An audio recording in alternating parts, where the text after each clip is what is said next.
이제 계속해서 진행하겠습니다. 6조, 유인물 6조의 이제 8번부터네요.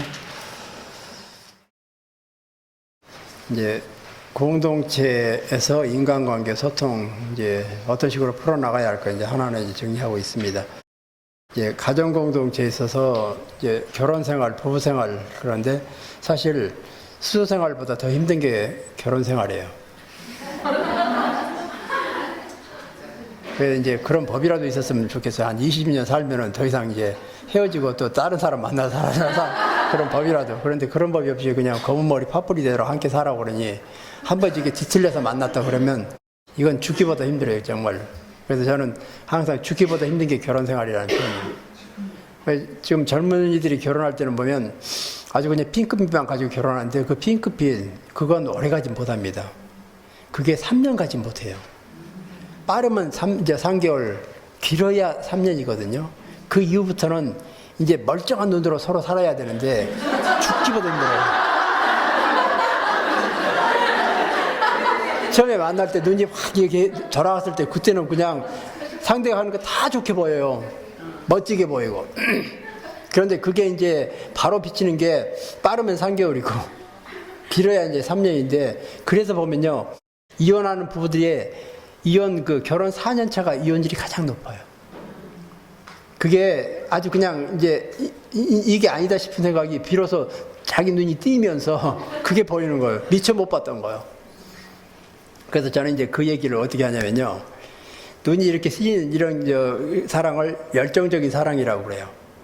그런데 이 열정적인 사랑이 식을 때 비로소 진정한 사랑이 시작되어진다고요. 그때부터는 고통의 시작입니다. 가시밭길이에요. 이걸 잘 극복하느냐에 따라서 비로소 서로가 성숙해집니다. 비로소 이게 인생이구나, 이게 인간관계구나, 이게 사랑이구나, 사랑은 핑크빛만으로 하는 게 아니구나, 그걸 깨닫게 된다, 그 말이죠. 그 남녀관계, 그 결혼관계예요. 그런데 스님들 역시는 이제 수도생활 자체에서 바로 이제 그런 어떤 관계를 이제 깨닫게 되면서 이제 공동체 생활 자체가 이제 그런 그 과정이라고 생각하시면 되겠죠.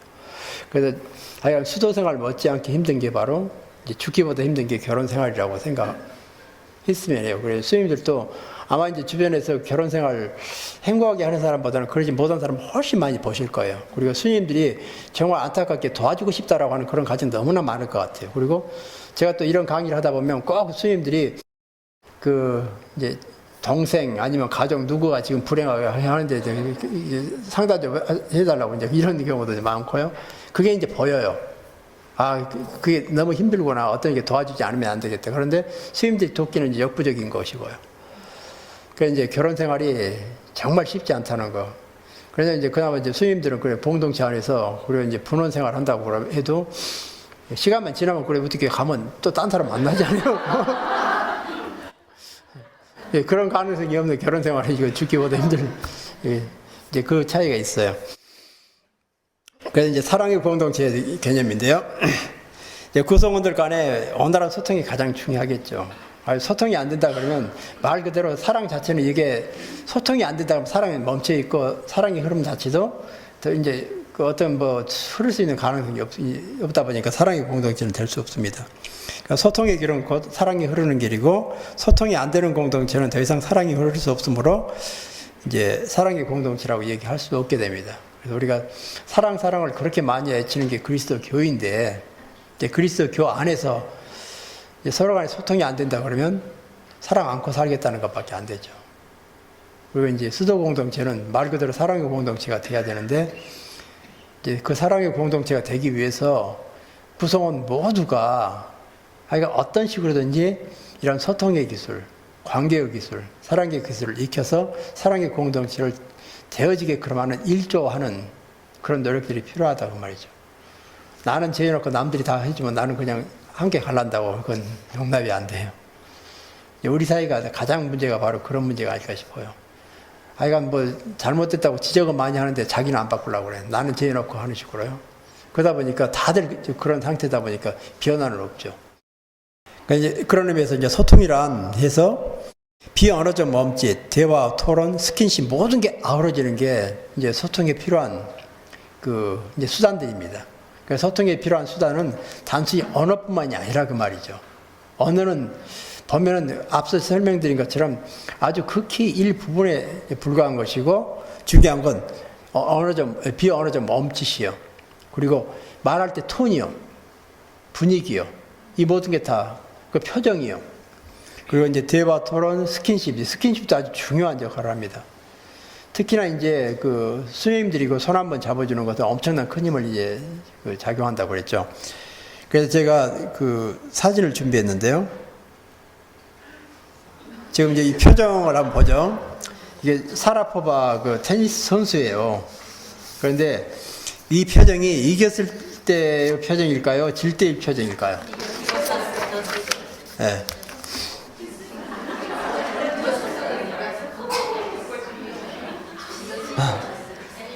지금요, 그 표정을 보면서 우리가 저 사람이 지금 어떤 상태라는 걸 읽어낼 수 있는데, 이런 극적인 표정은요, 얼굴 표정만 보고 읽어내지는 못해요. 스님들 보실 때 이겼을 때라고 하신 분도 있고 졌을 때라고 하는 분이 있죠. 그래서 이럴 때는 얼굴 표정뿐만 아니라 몸통까지요, 함께 볼 때 비로소 정확히 맞출 수가 있어요. 그러니까 우리가 이제 비언어적 몸짓, 그 언어는 극단적인 상황, 이런 상황일 때는 이 표정만 보면은 공포일 수도 있고 기쁨일 수도 있어요. 그래서 전반적인 상황을 딱 볼 때 슬프구나, 고통이구나, 그걸 이해할 수 있게 되는데, 그래서 이제 바로 이 모습이요. 1번은 어떨까요?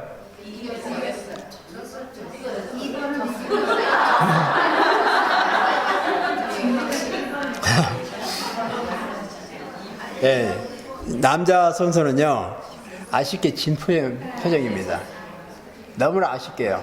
자기는 들어갔을 걸로 생각했는데 결과를 보니까 빠졌어요. 그래서 너무 아쉽다는 표정입니다. 여자 표정은 어떨까요? 네, 빠질 걸로 생각했는데 가까스로 들어가서 이긴 표정이에요. 그러니까 우리가 그 몸통까지 보면은 비로소 그 표정 언어를 제대로 이제 이해하게 되는 거죠.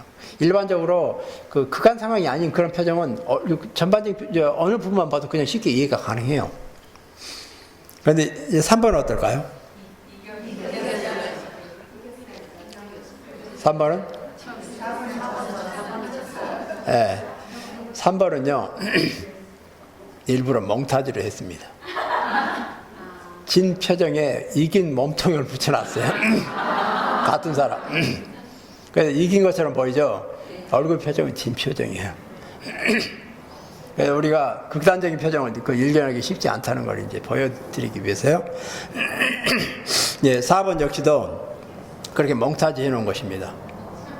그래서 이제 표정 자체만 보면은 이해가 안 가는데, 이제 몸통까지 보면은, 그래서 이제 몸통을 다른 몸통 붙여놓으니까 이제 진 표정처럼 이제 보이는 거예요.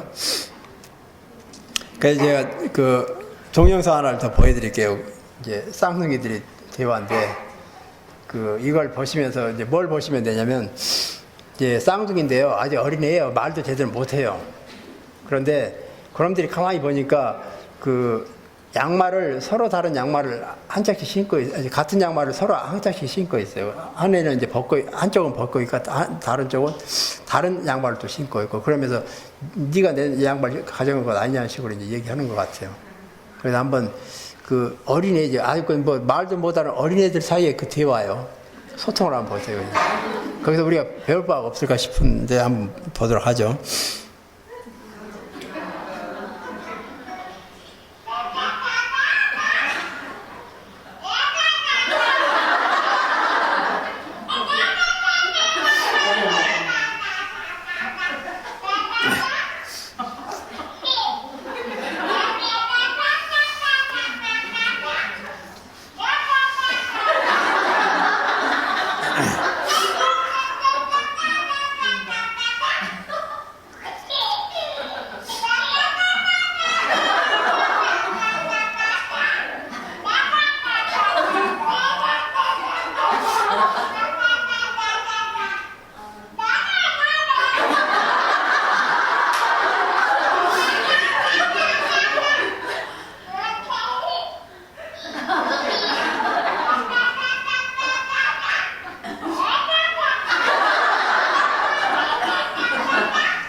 예, 이제 이런 식으로 계속 이어져요.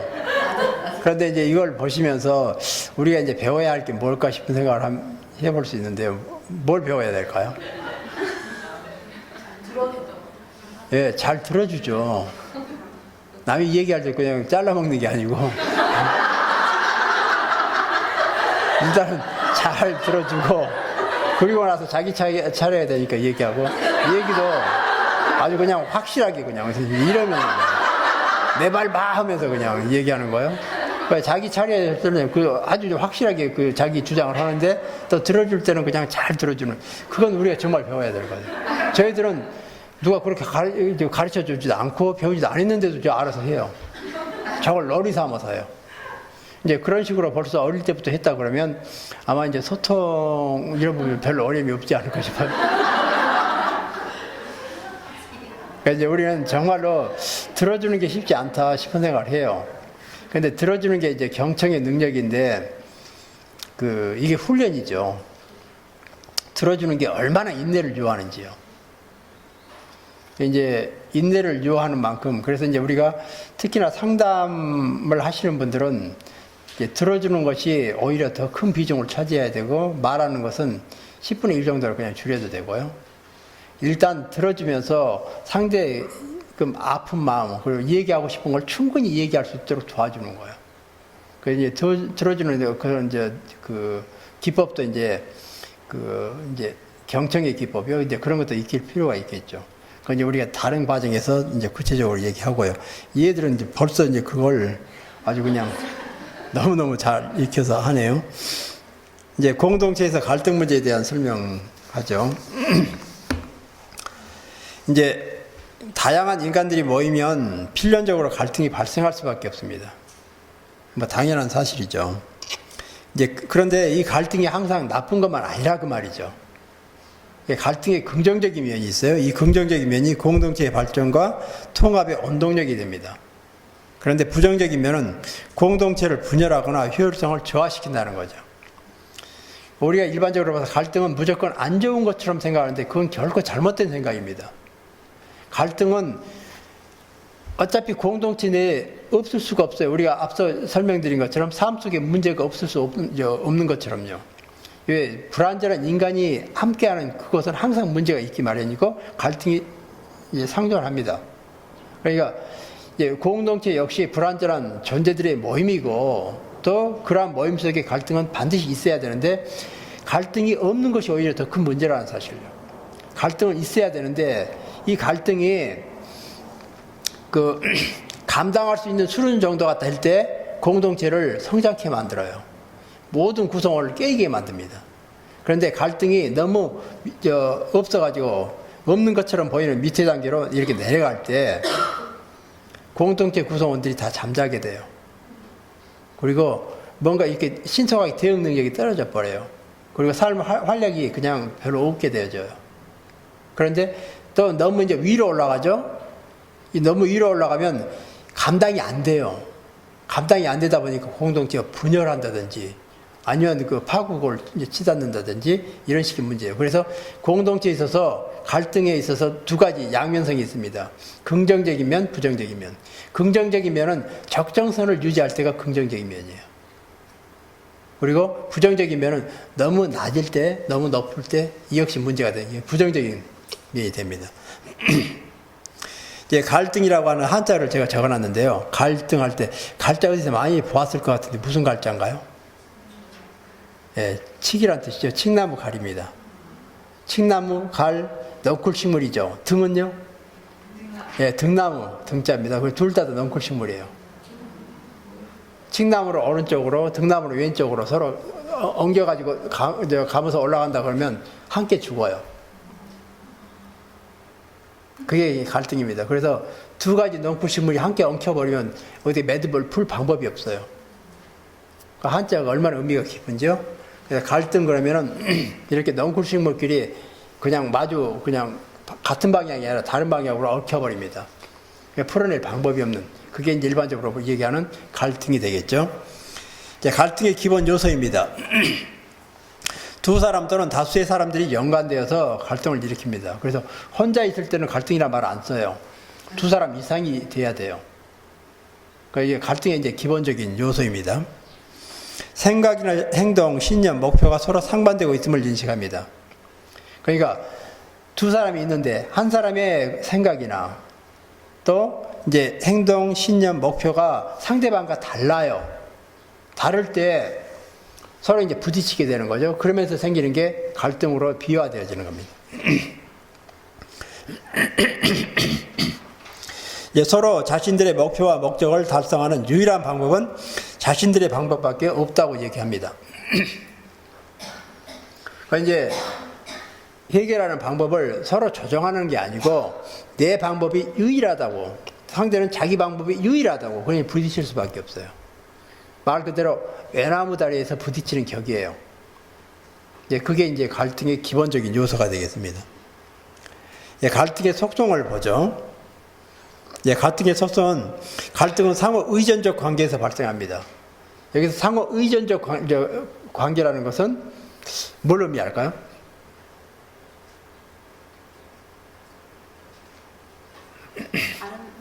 아름다운 간격이 없어지는.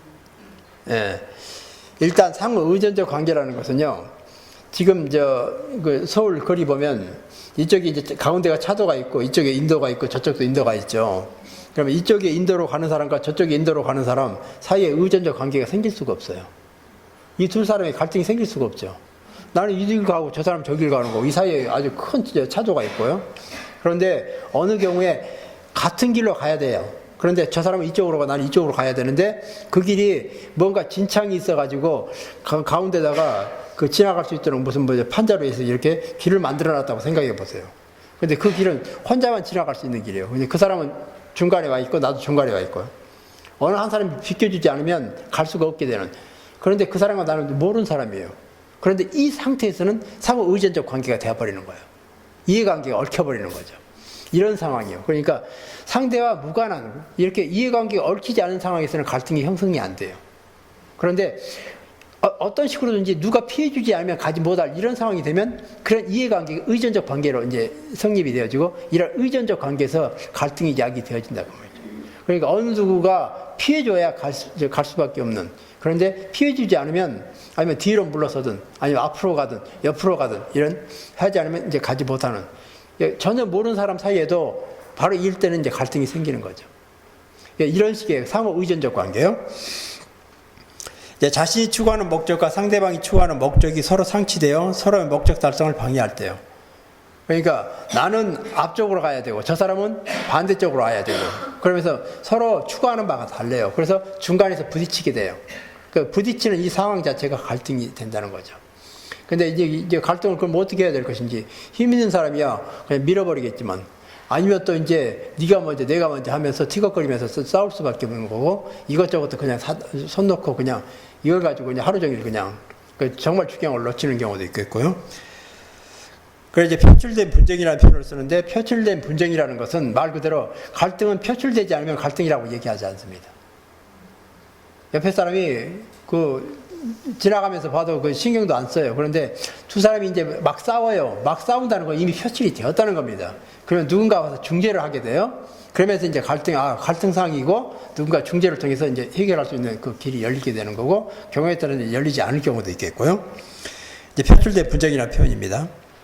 이제 갈등 관리의 필요성 해가지고 이제 갈등 관리라는 표현을 씁니다. 갈등은 관리해야 된다는 그 표현을 쓰는데 내용을 한번 보죠.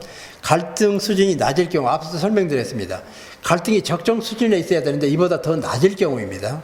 이때는 무사한 일로 흐르게 되어 조직 분위기가 침체되거나 의욕 상실로 나타나게 됩니다.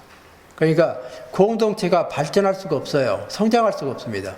모든 구성원들이요 체념하고 살아요. 그리고 얼굴 보면은 그냥 밝은 어떤 활발한 그리고 이제 그런 기운을 찾아볼 수 없고 그냥 이렇게 어두운 그런 분위기요. 이제 수도 공동체도 분위기가 공동체마다 다 달라요. 어떨 때는 아주 밝은 분위기가 있고 또 어두운 분위기도 있고 하여간 여러 가지 분위기가 있습니다. 저는 이제 하도 많이 이렇게 돌아다녀 보니까요. 이 피부가 알아요. 그냥 느끼는 게 있어요. 얘를 좀 무겁구나, 좀 밝구나, 뭐 이런 게요. 근데 이제 이렇게 무사 안일로 흐르는 이런 부분에서는 상당히 좀 어렵게 짓 누르는 이런 분위기가 되겠죠. 그 다음에 적정 순위일 경우에는 갈등의 순기능, 아주 긍정적인 면입니다. 갈등의 순기능적 작용을 하여 변화 지향적이고 적극적 목표 수행 활동이 일어나는 등 조직의 효율성이 향상되어집니다. 공동체가 성장하고 발전하는 것은 갈등이 적정 수준을 유지할 때요. 이게 긍정적인 면이고 낮거나 높을 때는 부정적인 면이에요. 이제 갈등 수준이 높을 경우를 얘기합니다. 분열과 혼란 등 극한 대립 양상이 일어나면서 상호 조정 자체가 결여되고 목적 의식이 결여되는 등 여러 문제가 발생하게 됩니다. 예를 들어서 이제 공동체 안에서 내가 왜 여기 있어야 되는지 그걸 이유를 모르겠어요. 갈등 상황에 헤매다 보면요. 그럼 정작 중요한 그 어떤 목적을 상실해 버려요. 이제 서로 이제 이해관계 때문에 다투다 보고 갈등 때문에 어느 스트레스 이런저런 걸로 해서 몸이 말을 안 듣고 힘들어지고 하면은 가야 할 길을 헤맬 수밖에 없는 경우에 따라서는 서로 이제 또아리를 져요. 그래가지고 나눠버려요. 그래서 분열됩니다. 공동체, 그래서 분열되는 공동체 주변에서 얼마나 많은지요.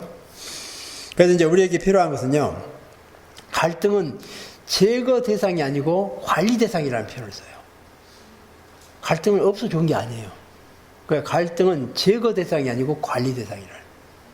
그 갈등 관리라는 표현은 얼마나 중요한지 몰라요. 갈등은 제거 대상이라고 일반적으로 생각하는데 그건 잘못된 생각이라는 거죠. 갈등은 제거 대상이 아닌 관리 대상이라는 표현이요. 그래서 이제 조직에서 공동체에서 갈등 관리가 중요함을 이제 얘기하고 있습니다. 여기 동영상 하나 이제 보여드릴게요. 혹시 영화 선생 김봉두 보셨는가요? 예, 그 옛날 영화예요. 그 선생 김봉두가요, 아주 그냥 뇌물 좋아하는, 그러니까 촌지 좋아하는 이제 그 선생이어서 촌지 받고 하다가 이제 걸려가지고 저기 저 시골 분교로 그냥 이제 가게 돼요. 좌천되는 거죠. 근데 분교 가서도 이제 그렇게 밝히는데 그 동네 사람들이 서로 싸우고 있을 때 그걸 조정하는 역할을 해줘. 이제 그때는 좋은 역할을 하게 됩니다. 그 내용을 한번 보죠. 이제 시골 동네에는요, 이웃집 이웃 사촌 아닌가요? 뭐 이웃 사촌이고 서로 너무 잘 알아요. 그런데 이해관계가 딱 이렇게 부딪히게 되면 싸울 수밖에 없어요. 근데 왜 싸우냐면은 한 사람은 길이 있는데 이쪽에서 이쪽으로 그 물 호수를 대가지고 물을 줘야 되는데 한 사람은 또 그 호수 위 이쪽으로 경운을 타고 장에 가서 또 뭘 팔아야 된대요. 그런데 지난번에 지나가다가 이렇게 그 호수가 찢어지고 그랬어요. 그러니까 이 사람은 가야 되는데 네 가면 여기 호수 찢어져서 안 돼, 그냥 못 가게 하고 나는 가야 된다고 이제 서로 싸우는 거예요. 이게 이제 첨예하게 이제 뭔가 이해관계가 이제 얽히게 된 거죠. 그래서 서로 간다 못 간다 싸우고 결론이 안 나요. 사람들 다 모였어요. 시끄럽게 하니까요. 그래서 어느 누가 도와주지를 못해요. 이제 그런 상황. 그때 이제 선생 김봉두가 나서서 이제 그 작업을 하게 돼요. 이제 한번 보시겠습니다.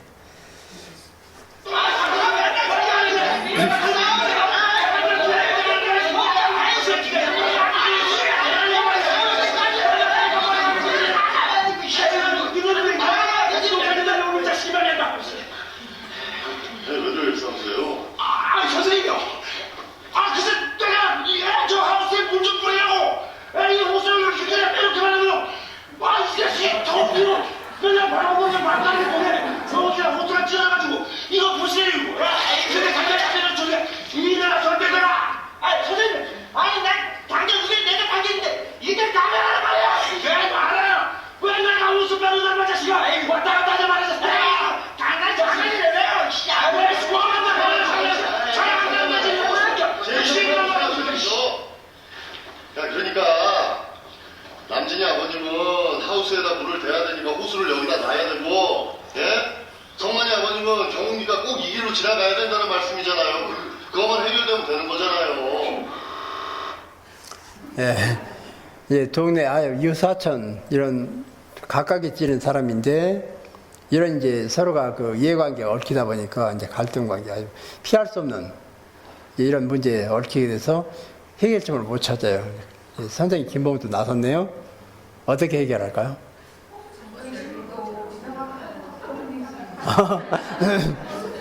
예, 여러 가지 방법이 있을 건데 싸우기만 해요. 그리고 간다 못 간다 하고 있는 거고요. 그래서 이제 어떻게 해결하는지 선생 김봉도 하는 걸 한번 보여드릴게요.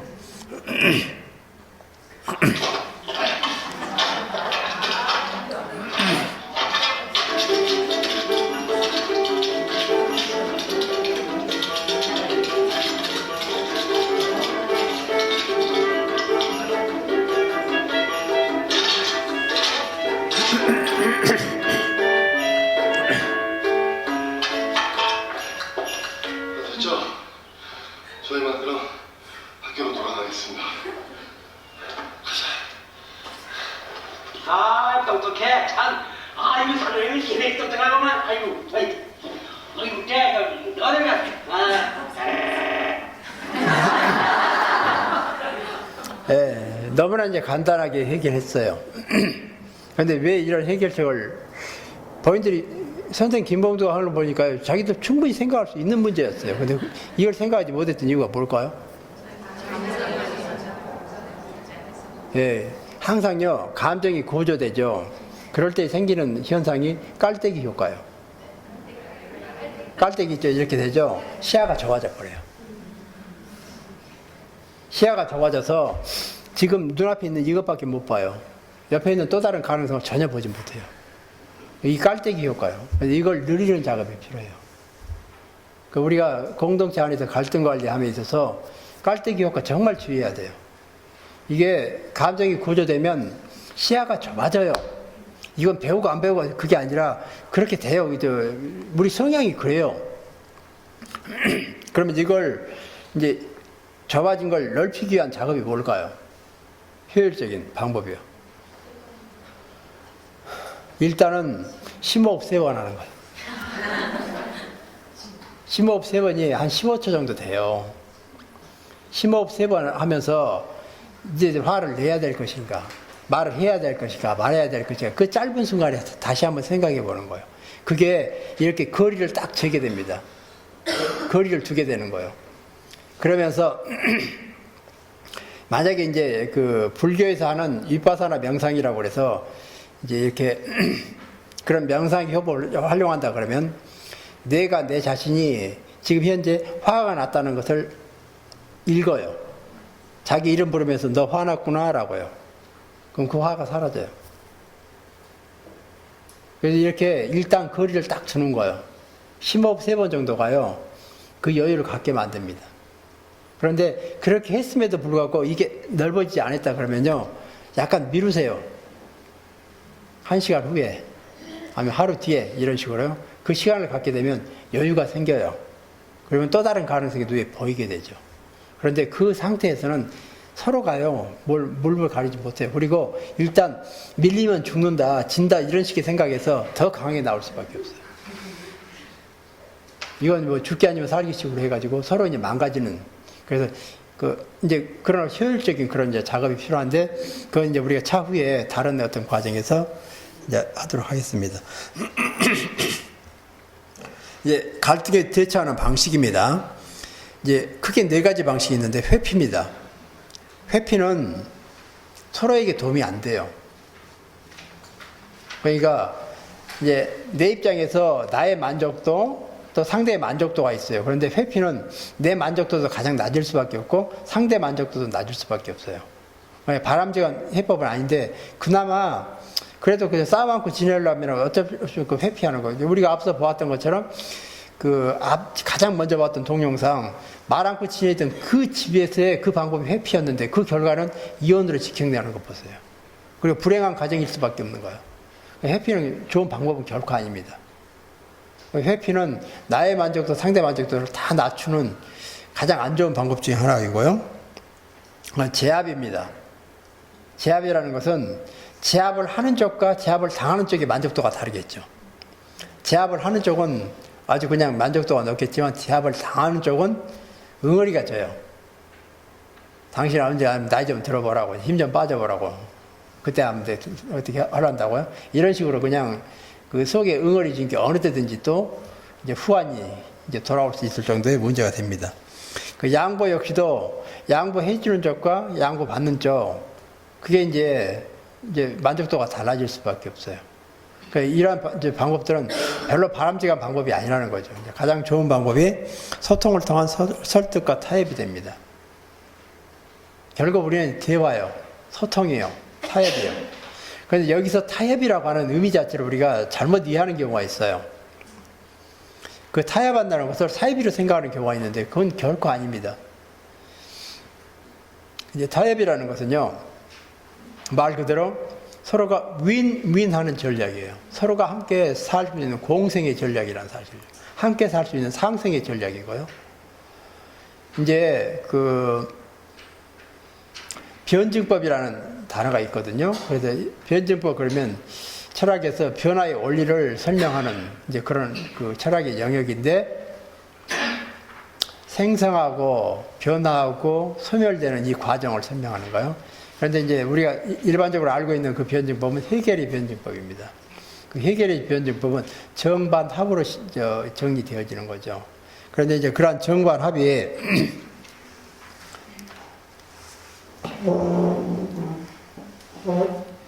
이제 우리가 일반적으로 봐서요. 이제 이런 그 공동체라든지 우리 사회라든지 이런 살다 보면 그 사회에 일반적인 상식이 있고 관행이 있어요. 그게 이제 그 안에서 당연히 지켜져야 할 이제 그런 것들이죠. 이제 그런 것들이 정도 반도 아니에요. 그런데 어느 누군가가 시비를 딱 걸어요. 꼭 그래야만 돼라고 말하십니다. 그 순간 상식으로 통했던 게 뭐가 될 것 같아요? 정의 모습으로 딱 이제 자리를 잡고 시비를 거는 쪽은 반이 돼요. 그래서 정과 반이 이제 옥신각신하게 됩니다. 그래서 우리는 그걸 이제 세제라고 하죠. 이게 이제 정이 돼요.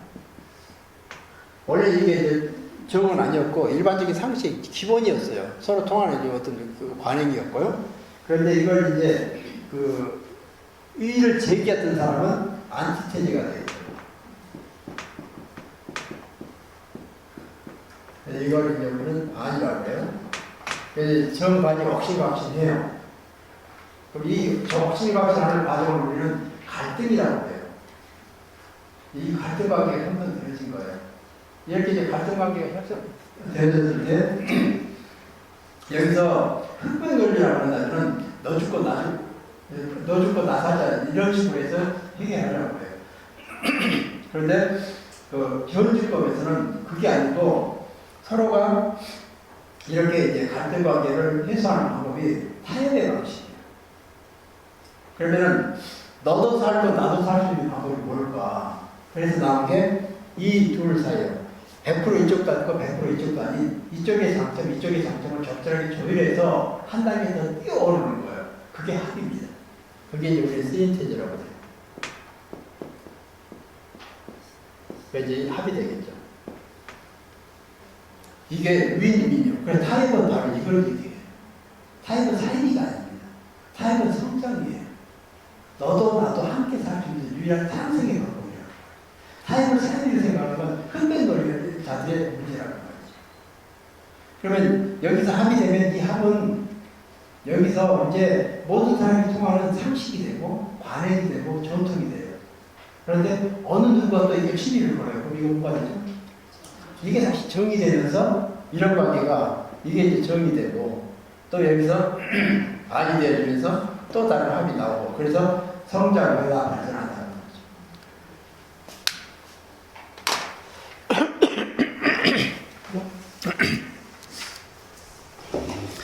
거죠. 이제 우리가 설득을 통한 타협이라는 것은 이런 변증법적인 과정을 통해서 상승의 길로 나아가는 걸 얘기하는 거지 잘못 이해해서는 안 된다는 거죠. 그래서 우리는 가장 바람직한 갈등의 해결 방법은 소통을 통해서 소통을 해서 설득하고 타협으로 이뤄서 한 단계 더 높은 단계로 끌어올리는 작업이에요.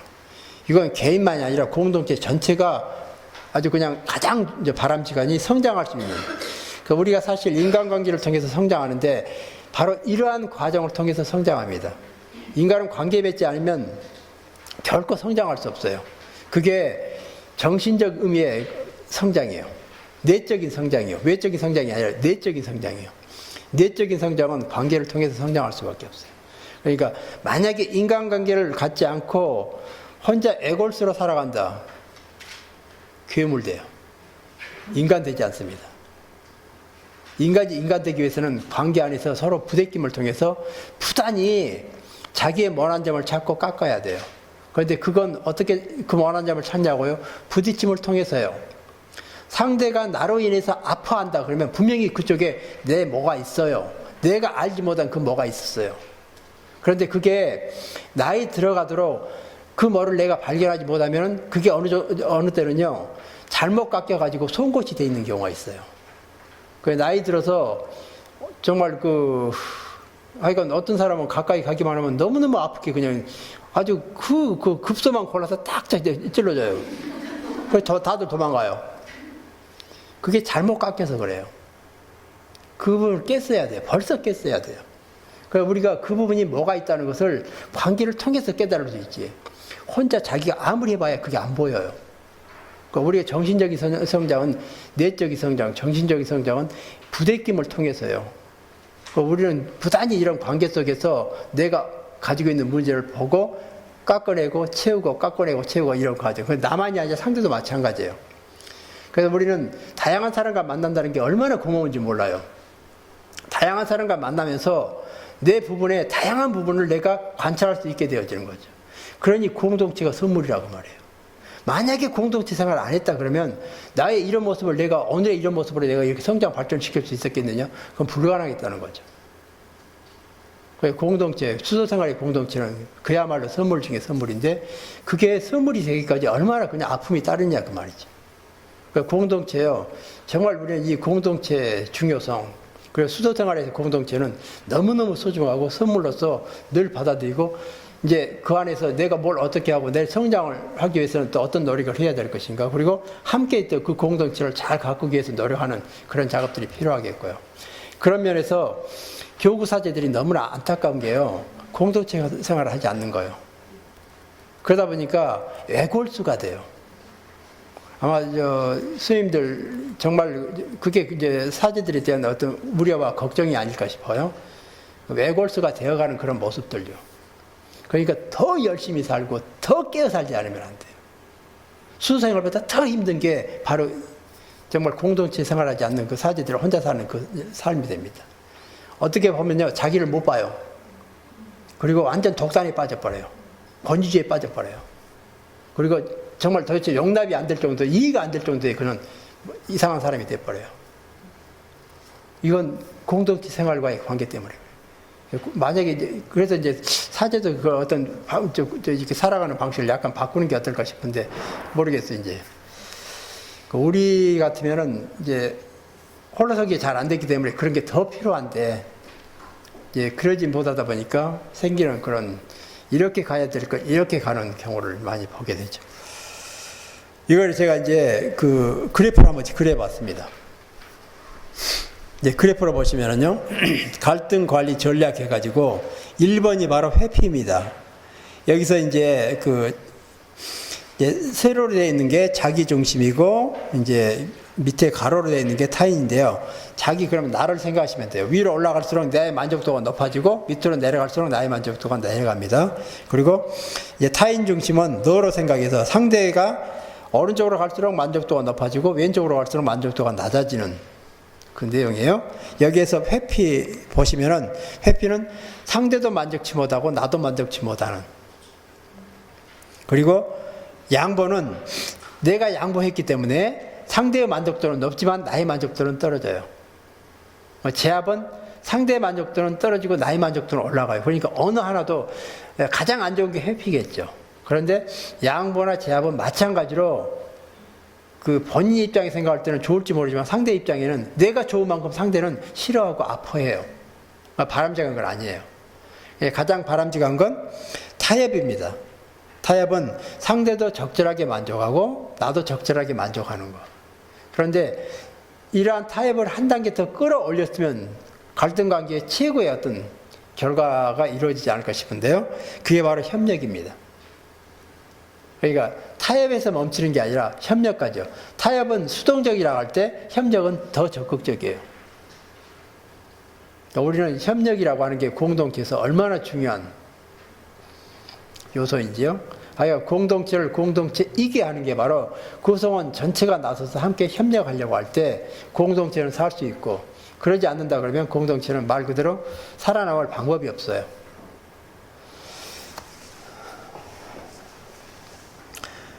이제 소통의 걸림돌에 대한 설명입니다. 이제 소통의 걸림돌은 작업이 좀 이제 힘들어지는데요. 원래 이제 이 부분부터는 참고 자료를 통해서 읽어가면서 함께 해야 되는데 시간이 안 될 것 같아서 이제 그 부분은 다 뺐고 제가 이제 설명하는 식으로 해서 진행하도록 하겠습니다. 먼저 동영상 하나 보여드릴게요. 미국의 야구팀 사례인데요. 여기는 이제 만년 꼴찌인 야구팀이 있었어요. 근데 만년 꼴찌인 그 야구팀이 한 번은 그 모든 사람들의 그 예상을 빗나가게 전 미국 그 야구 선수권 대회에서 준우승을 하네요. 어느 누구도 예상치 못한 일이 벌어진 거예요. 그래서 도대체 만년 꼴찌가 준우승한다는 걸 있을 수 없는 기적과 같은 일인데 어떻게 해서 그런 일이 벌어졌는지. 그런데 보니까 2년 전에 감독이 바뀌었어요. 그 감독의 리더십이 이런 결과를 낳게 만들었어요. 근데 어떤 리더십인가 했더니 권위주의를 벗어버리는 거예요. 선수의 눈높이를 맞추는 그런 그 작업이요. 그리고 선수들을 이렇게 봤더니 기량이 좋은 그게 문제가 아니라 기량 이전에 인간이 돼야 되겠더라. 인간이 돼서 서로가 서로를 신뢰하게 만들어서 팀워크를 살아나게 할 때 비로소 가진 기량이 발휘가 되더라. 그래서 그 작업을 하게 돼요. 그러면 이제 인간이 되게 하기 전에 뭘 할 것인가? 인문학적인 그런 그 교양 공부 그리고 또 본인 스스로가 모범적인 그런 자세로 선수를 대하게 돼요. 그러면서 2년 동안의 그런 작업이 완전히 준우승으로 이끌어지는 이제 그런 결과를 낳게 만듭니다. 이게 존 매든의 그 리더십이라고 하는데 이제 그 내용을 한번 제가 한 단면만 보여드릴게요. 경제 위기의 충격에서 벗어나지 못하고 있는 미국. 이곳에서 최근 정재기의 주목을 받고 있는 야구팀이 있다. 작년 메이저리그 준우승팀 템파베이 레이스의 팬사인회 현장. 경기장 안은 1년 전 사람들로 발디딜 틈도 없어 보인다. 최하위 팀에서 12년 만에 준우승. 팬들이 바라는 것은 어쩌면 당연할지도 모른다. We're 12 years season ticket holders, so we've come to a lot of games. So last year was really special for us because we were winning, of course, and it was just exciting seeing the Rays finally, win. 팬들은 선수들의 사인 한 장을 받기 위해 2시간 넘게 기다려야 하는 수고를 마다하지 않는다. 1996년 창단 이래 템파베이 레이스는 메이저리그 30개 구단 중 최하위 성적의 만년 꼴찌팀이었다. 그런데 2008년 기적 같은 일이 일어났다. 메이저리그 최하위 템파베이 레이스팀이 준우승을 차지한 것이다. 그 어떤 야구 전문가도 예상치 못한 대이변이었다.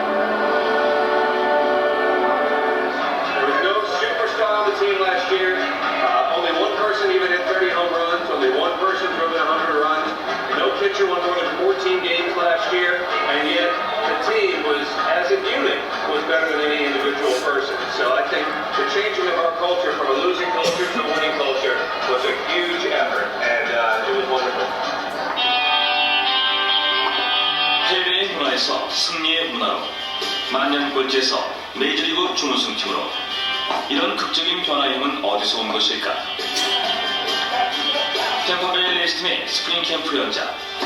선수들은 2008년 기적을 가능케 한 인물로 한결같이 한 사람을 꼽는다.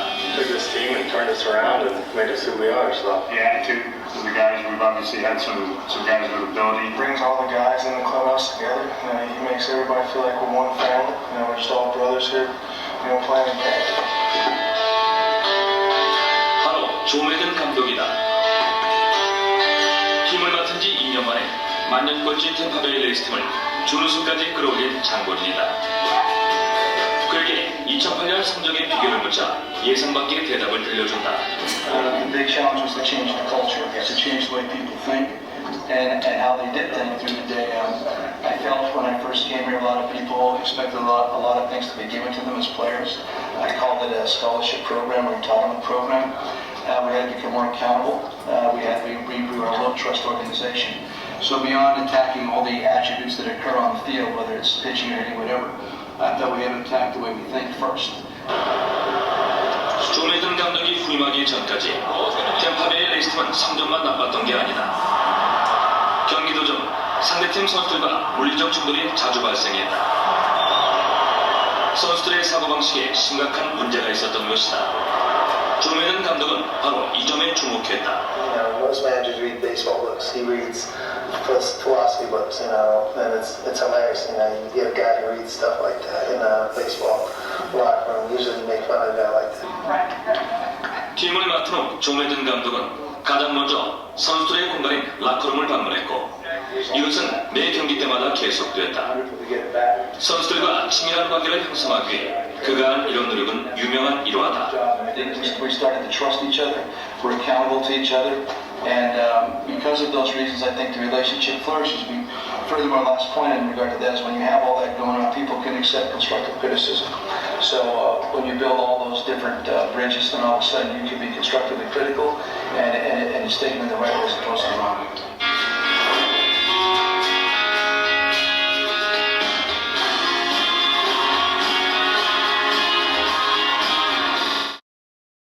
예, 이제 기적과 같은 그런 그 결과를 이뤄낸 건 이제 조 매든이라고 하는 감독의 역할이었습니다. 이제 이 감독은 말 그대로 권위주의를 버렸어요. 진정한 의미의 권위를 내세웠습니다. 그러다 보니까 소통이 감독과 선수 사이의 소통, 선수 사이의 소통 이게 이제 이루어지면서 기적과 같은 결과를 낳았죠. 그게 히딩크 감독과 거의 비슷한 그런 리더십을 발휘한 거죠.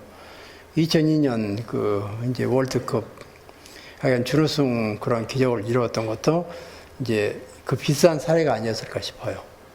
정말 중요한 것은 야구 자체가 중요한 게 아니라 인간이 먼저 되라. 그리고 나서 야구. 그런데 기량만 있으면 된다. 이런 식의 그 사고방식이었던 건데 그걸 완전히 바꾸다 보니까 이런 결과를 낳게 만들었다는 거죠. 그래서 우리가 일반적으로 봐서요. 그 소통의 걸림돌 중에 첫 번째는 권위주의를 찾아볼 수 있을 것 같아요. 권위주의를 던져버리는 거예요. 그런데 우리 사회는 권위주의가 얼마나 강하게 남아있는지 몰라요. 우리의 문화권이요. 우리의 전통 자체가 권위주의에 똘똘 뭉쳐져 있어요. 이제 바로 그 부분이 우리가 어찌할 수 없이 소통에 취약할 수밖에 없는 구조예요. 이제 그러한 어떤 구조 자체가 우리 문화권에 있어 수직적 위계질서 구조하고 맞물려 있다는 사실이요. 이건 우리 걸림돌로서 걷어내지 않으면 안 돼요. 그러니까 소통의 이런 문제를 풀어내는 데 있어서 의식의 문제, 결국은 의식의 문제구나.